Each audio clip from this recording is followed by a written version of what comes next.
Sebelum kita masuk ke videonya, ayo subscribe dan nyalakan lonceng notifikasinya. Baik, saat ini saya sedang bersama dengan Bapak Dwi Haryono. Beliau adalah perancang peraturan perundang-undangan di Direktorat Perundang-undangan PKN. Dan khusus kita akan mengupas seputar pegawai pemerintah dengan perjanjian kerja. Dan ini menuai banyak pertanyaan, Pak, di media sosial BKN juga mengenai sebenarnya apa itu pegawai pemerintah dengan perjanjian kerja. Mungkin bisa disampaikan sedikit latar belakang kenapa harus ada pegawai pemerintah dengan perjanjian kerja Pak P3K. Ya, terima kasih Bu Desi. Jadi memang latar belakang munculnya pegawai pemerintah dengan perjanjian kerja itu adalah ada di amanat Undang-Undang Nomor 5 Tahun 2014 tentang aparatur sipil negara. Di mana dalam undang-undang itu disampaikan bahwa ada yang namanya pegawai aparatur sipil negara yang terdiri dari PNS dan P3K. Ya, singkatan dari pegawai pemerintahan dengan perjanjian kerja. Nah, latar belakangnya adalah bahwa kembali kebutuhan. Di satu sisi kebutuhan atas sumber daya manusia khususnya aparatur sipil negara itu cukup besar. Nah, inilah yang ingin dilakukan pemerintah, ingin merekrut baik melalui jalur PNS yang mempunyai keterbatasan tertentu dengan menggunakan jalur P3K, sehingga harapannya kebutuhan instansi pemerintah, terutama tenaga-tenaga yang siap pakai, yang profesional, yang tidak terikat pada usia itu bisa terlayani dan terjembatani. Itu latar belakangnya salah satu itu. Nah, ini yang mungkin menjadi pertanyaan banyak orang, Pak. Sebenarnya perbedaannya dengan pegawai negeri sipil itu apa, Pak? Secara umum memang perbedaannya tidak banyak sebenarnya. Tetapi kalau dari sisi persamaan sendiri kan sama-sama tadi saya sampaikan adalah sama-sama pegawai aparatur sipil negara. Yang hanya karena pengertian pegawai aparatur sipil negara, maka yang bisa mengizin hanya warga negara Indonesia. Di luar itu tidak boleh. Tetapi perbedaannya adalah salah satunya adalah terkait dengan posisi yang akan diisi.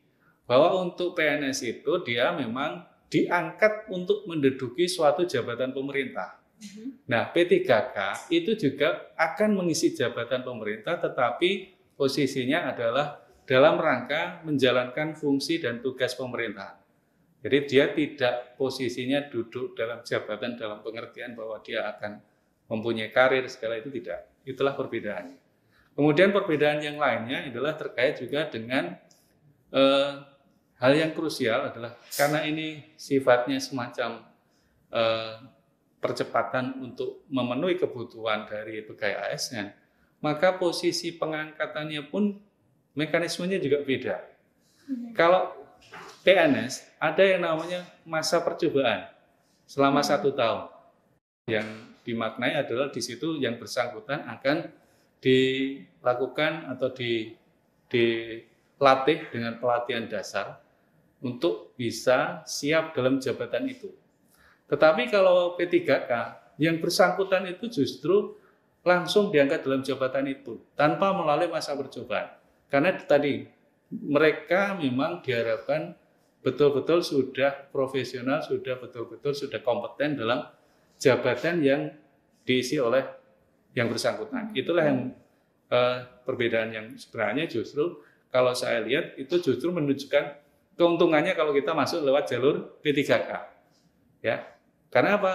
Contoh misalnya, ketika seorang calon pegawai negeri sipil sebelum diangkat PNS, ada masa sekitar 1 tahun.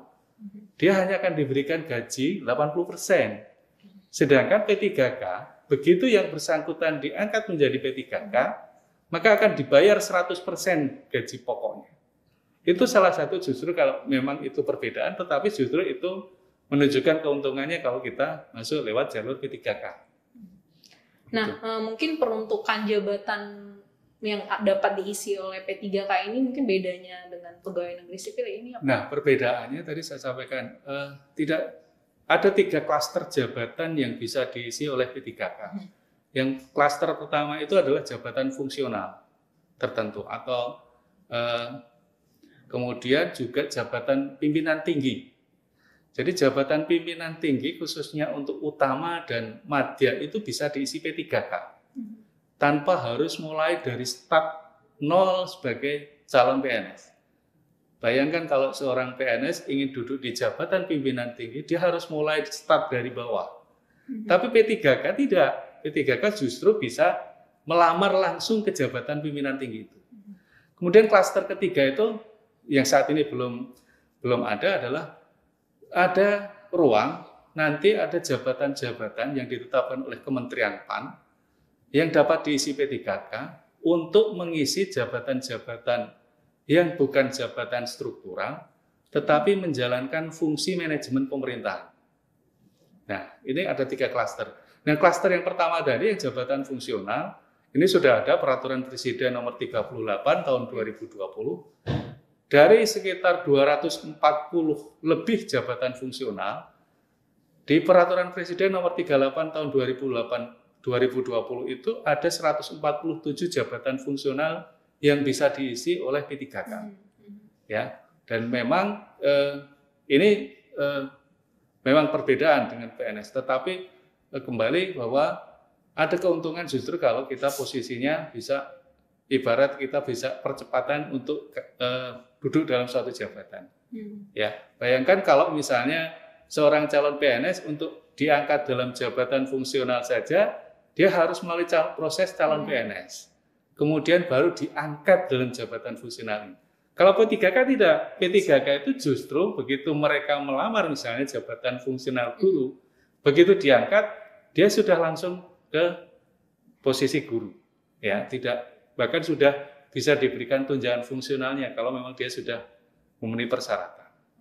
Itu berbeda. Tapi skema pengangkatannya tetap sama ya Pak, lewat seleksi gitu? Ya. Atau ada tahapan perbedaan seleksinya? Kalau dari sisi seleksi semua, baik PNS maupun P3K itu tetap melalui proses seleksi, karena ini amanat Undang-Undang Nomor 5 Tahun 2014. Jadi ada proses penyusunan kebutuhan baik PNS maupun P3K, kemudian setelah ditetapkan kebutuhannya, maka akan dilakukan proses seleksi untuk menentukan warga negara Indonesia mana saja yang sudah melamar dan memenuhi kriteria persyaratan yang dibutuhkan.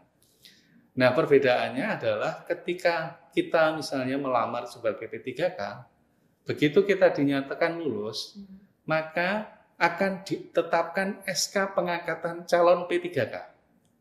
Berdasarkan SK pengangkatan calon P3K itu kemudian diajukan usul ke BKN untuk ditetapkan nomor induk P3K-nya.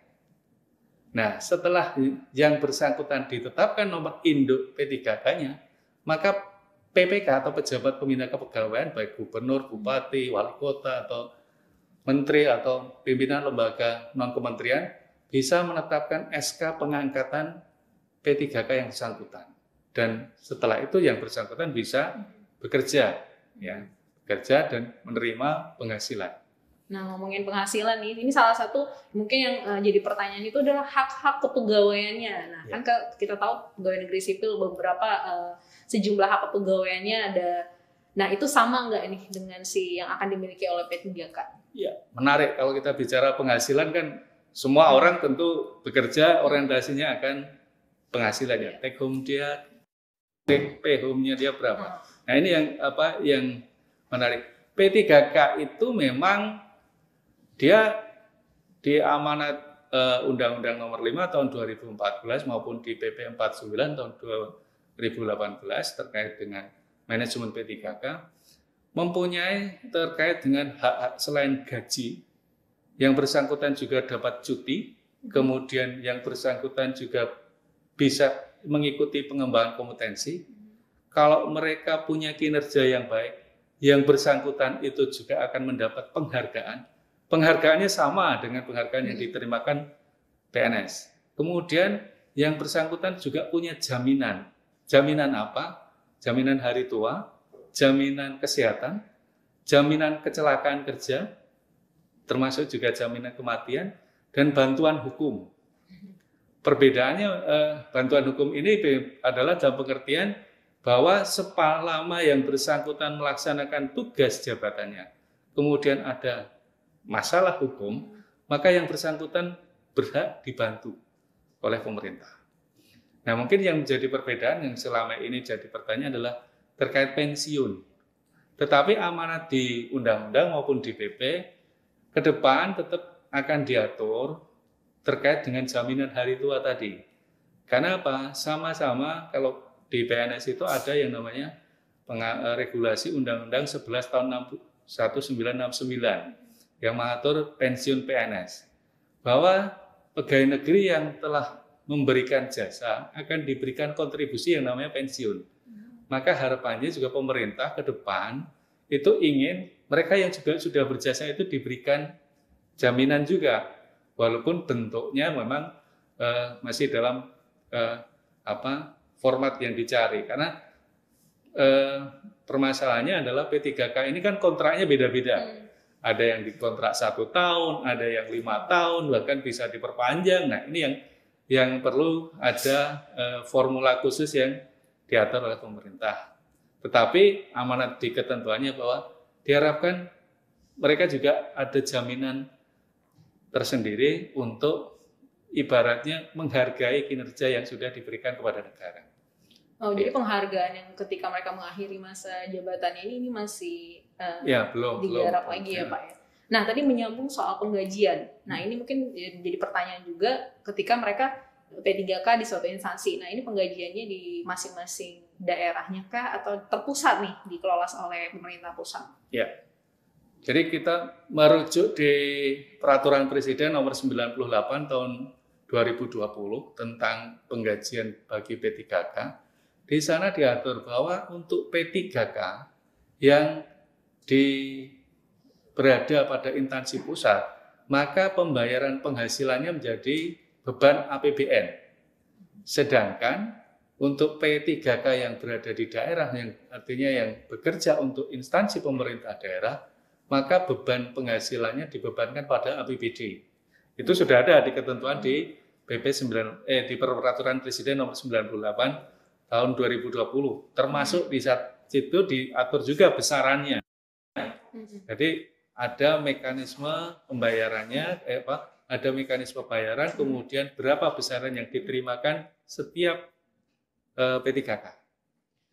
Dan untuk pengelolaannya sendiri berarti sama halnya dengan pegawai negeri ya Pak? Maksudnya pengelolaannya itu ketika sudah diseleksi, pengangkatan, penempatan, mereka dikelola pertanggungjawaban pengelolaannya itu di masing-masing pegawai pemerintah, pejabat pembina kepegawaiannya masing-masing ya? Iya betul, karena begini, karena penghasilan itu bukan hanya sekedar gaji, tetapi juga tunjangan-tunjangan, baik itu tunjangan keluarga, kemudian tunjangan penghasilan yang lain. Contoh misalnya, kalau di instansi pusat ada istilah tunjangan kinerja, maka diharapkan P3K itu juga mendapat hak yang sama, karena dia punya pekerjaan, punya tugas yang tidak jauh berbeda dengan PNS. Kemudian kalau di daerah ada insentif untuk PNS daerah, maka diharapkan di kontrak itu juga yang bersangkutan P3K juga akan diberikan insentif juga. Maka ketika pada saat penandatangan perjanjian kerja antara pejabat pembina kepegawaian dengan P3K itu di situ clear, sudah harus disebutkan berapa dia terima gajinya, berapa dia terima tunjangannya. Itu sudah tegas harus disebut di situ, sehingga sejak awal P3K itu tahu berapa yang akan diterima. Ya dia tidak usah nyari regulasinya, baca peraturannya, dia sudah tahu karena dia sejak awal dia sudah tahu ini yang akan dia terima dari negara ke atas kinerja dia. Ya. Nah, dan terakhir mungkin ya soal masa kontrak kerja. Nah, ini kan minimal 1 tahun, maksimal 5 tahun, dan mungkin ini yang mengkhawatirkan justru bagi mereka yang mungkin ingin melamar menjadi P3K, seolah-olah dia Pak ya, lebih kayak bagaimana mereka ketika memperpanjang kontrak kerjanya, apakah hanya minimal 1 tahun atau setelah 5 tahun mereka harus melamar kembali jadi P3K? Ya, begini, terkait dengan masa kontrak. Sudah ada di ketentuannya di Undang-Undang 5 maupun di PP 49 itu bahwa P3K dikontrak terikat dengan masa hubungan kerja itu sekurang-kurangnya 1 tahun. Maksimalnya sebenarnya di ketentuan tidak diatur, tetapi kebijakan dari pemerintah mengikuti penyusunan kebutuhan PNS per 5 tahun, maka maksimalnya 5 tahun. Ada ketentuan di Peraturan Menpan Nomor 70 Tahun 2020. Ya, jadi masa hubungan kerjanya sekurang-kurangnya 1 tahun, paling lama 5 tahun. Nah, bagaimana dengan perpanjangannya? Kembali, perpanjangan itu kembali kepada esensi dari P3K.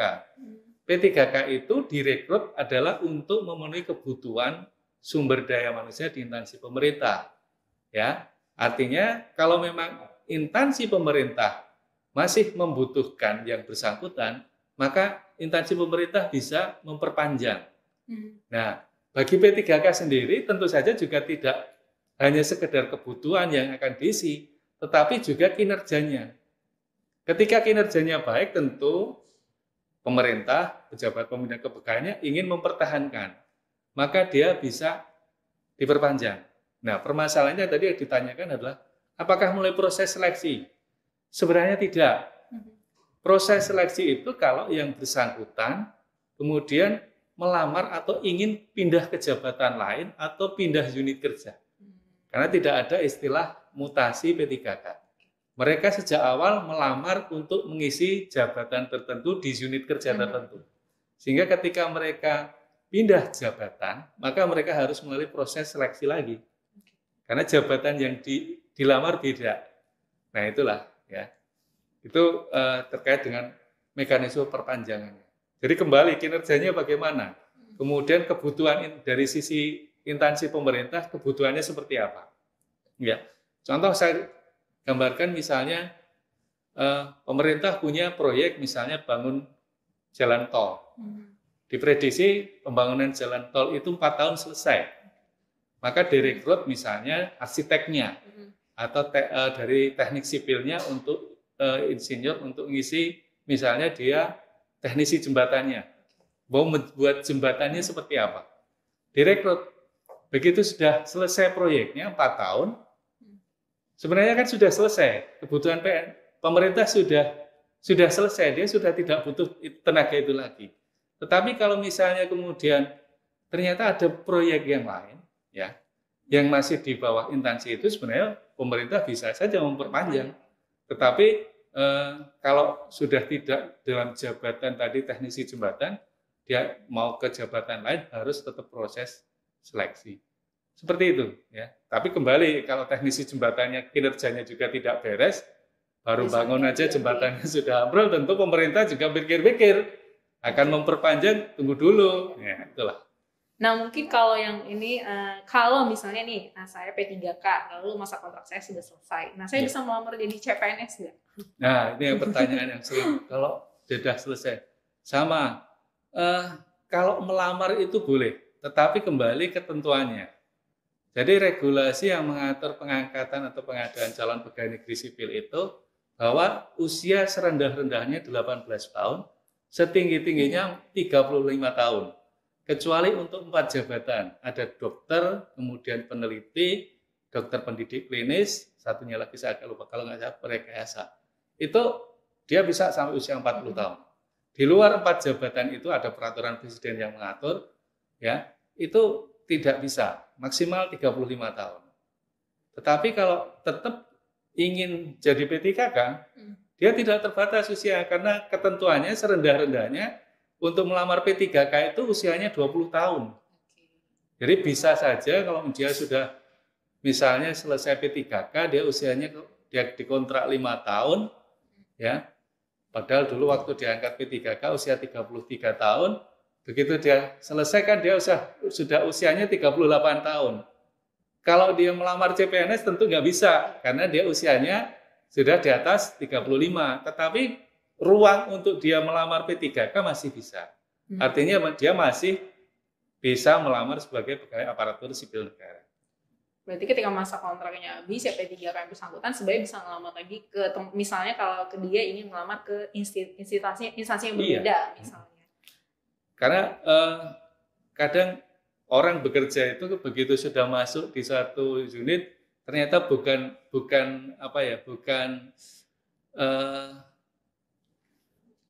hatinya tidak sesuai, ya, bukan jiwanya ke situ. Maka kadang pengen pindah jabatan, boleh, ya, boleh pindah jabatan, boleh.